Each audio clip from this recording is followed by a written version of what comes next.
নমস্কার দর্শক বন্ধু, আমি শ্রী মহাকাল আবারও চলে এসেছি আপনাদের সামনে নতুন একটি ভিডিও নিয়ে।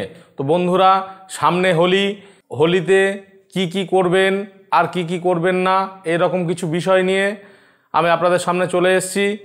তো ভিডিওটি স্কিপ না করে পুরোটাই দেখার চেষ্টা করবেন। যদি স্কিপ করে যান তো কিছু গুরুত্বপূর্ণ কথা মিস হওয়ার সম্ভাবনা থেকে যায়। তো বন্ধুরা, ভিডিওটি সম্পূর্ণ দেখবেন। তো আজকের আমার টপিক হচ্ছে হোলির দিন প্রায় গোটা দেশই উৎসব উদ্দীপনায় রঙের উৎসব পালন করে। তবে এই দিনেই অনেকের অসুখ বিসুখ আর আর্থিক সংকটের কষ্ট ভোগ করেন। জেনে নিন তুলসী পাতার কয়েকটি অব্যর্থ টোটকা, যা হোলির দিন করলে ভাগ্য আপনার 100% খুলবেই। আগামী 25শে মার্চ পালিত হবে দোল পূর্ণিমা। প্রতি বছর ফাল্গুনী পূর্ণিমার তিথিতে দোল উৎসব পালিত হয়। এই কারণে দিনটি দোল পূর্ণিমার নামে পরিচিত। হোলি হলো অশুভ শক্তিকে বিনাশ করে এবং শুভ শক্তিকে আহ্বানের উৎসব হিসেবে ধরা হয়। হিন্দু ধর্ম অনুসারে তুলসী গাছ অত্যন্ত শুভ। তুলসী গাছ নেগেটিভ এনার্জি দূরে সরিয়ে পজিটিভ এনার্জিকে নিয়ে আসে। তাই হোলির দিনে তুলসী গাছের কয়েকটি টোটকা যদি আপনি করতে পারেন, অশুভ শক্তির প্রভাব কেটে যাবে, গিয়ে শুভ শক্তির আপনার জীবনে অবশ্যই আসবে। এই শুভ শক্তির ফলে আর্থিক সংকট কেটে যাবে এবং কোনো রকম অসুখ বিসুখ আপনাকে উত্ত্যক্ত করতে পারবে না। হোলির দিনে তুলসী পাতার এই উপকারীগুলি করলে অন্তত 1 বছরের জন্য যাবতীয় আর্থিক কষ্ট ও অসুখ বিসুখ থেকে আপনি অবশ্যই মুক্তি পাবেন।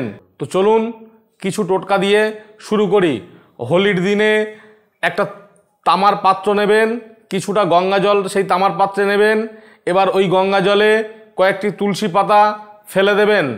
এরপর পুজোর স্থানের সামনে তুলসী পাতা মেশানো ওই গঙ্গা জল রেখে দেবেন।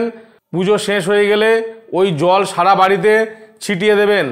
এর ফলে বাড়ির জমে থাকা অশুভ শক্তি দূর হয়ে যাবে।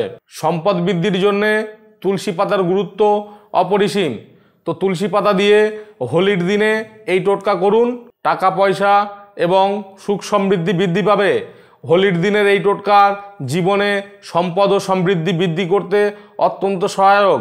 হোলির দিনে সকালে নিজের আরোগ্য দেবতার পুজো আপনাকে করতে হবে। সম্ভব হলে এদিন যজ্ঞও করতে পারেন। পুজো ও যজ্ঞ সমাপ্ত হলে 3টি তুলসী পাতা লাল কাপড়ে করে মুড়ে ভালো করে বেঁধে এরপর এটিকে নিয়ে আপনার আলমারি বা সিন্ধুকে যদি আপনি রেখে দিতে পারেন, এর ফলে আপনার সম্পদ বৃদ্ধি পাবে। এর ফলে যাবতীয় অর্থকষ্ট দূর হবে। এই টোটকার আপনার সম্পত্তি অনেকটাই বৃদ্ধি পেতে পারে। এবার আমি আলোচনা করব তুলসী গাছের পুজো করলে কি ফল আপনারা পাবেন। হোলির দিনে বাড়িতে একটি নতুন তুলসী গাছের চারা নিয়ে আসবেন। মনে করা হয় যে বাড়িতে তুলসী গাছ থাকে সেই বাড়িতে স্বয়ং নারায়ণ বাস করে। তাই হোলির শুভ দিনে বাড়িতে একটি তুলসী চারা পুঁতলে সুখ শান্তি সমৃদ্ধি আপনার বাড়িতে বিরাজ করবে।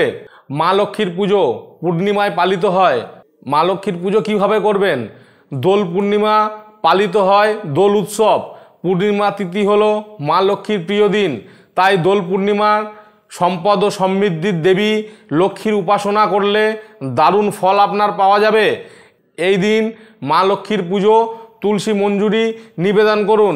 এর ফলে মা লক্ষ্মী তুষ্ট হবেন এবং আশীর্বাদ করলে লক্ষ্মীর কৃপায় আপনি আর্থিক সমস্যা থেকে আপনি দূর হয়ে যাবেন। এবার আলোচনা করব নাড়ু গোপালকে অভিষেক করলে কি ফল আপনি পাবেন। হোলির সঙ্গে জড়িয়ে আছে শ্রীকৃষ্ণের নাম। এদিন তুলসী পাতা ভেজানো জল দিয়ে নাড়ু গোপালের অভিষেক করুন। তারপর তুলসী পাতা মেশানো মিষ্টি গোপালকে নিবেদন করুন। নাড়ু গোপালকে অভিষেক করানোর পর ওই জলের কয়েক ফোঁটা প্রসাদ হিসেবে খান।